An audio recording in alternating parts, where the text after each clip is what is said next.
Tinib tinchimas, ayni damda hamma yo'ni bang'illatayotgan 10 brendidan yana bir yangi ko'rinish modelni bilasizlar, 10 Cloud Vista 2 bo'ladi. Va o'sha yana bir yangi ko'rinishga olib kelindi va u bizda skidkada sotildi hamda sotilyapti. Eng ko'p beriladigan ikkita savollar sirazi javobini aytaman. Birinchisi narxi $179 dan hozir skidkada xarid qilsalar bo'ladi ushbu rassetkani.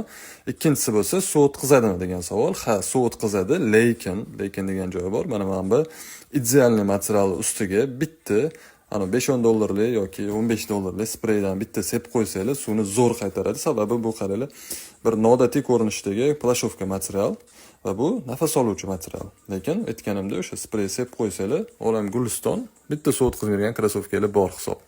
Rasvetka, bazaviy rasvetkasi, bazasi qora poshna, tepadagi qora tilla, qora obrabotkalarga hammaga seriy rang qo'shilgan va buni sportiv hamda zamonaviylashtirish uchun hammaga yashil rangdan foydalangan 10 ushbu rasvetkasida va mana bu remenni bilasizlar, mashhur remen.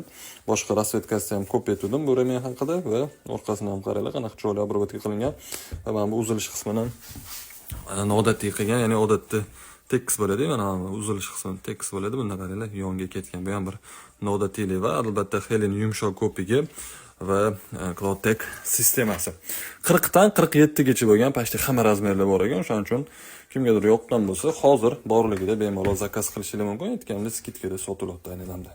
Ko'rinishi bomba, tavsiya qilaman. Oyoqda ham menimcha past qismi qora bo'lgani uchun vashi bir neobычный tursa kerak.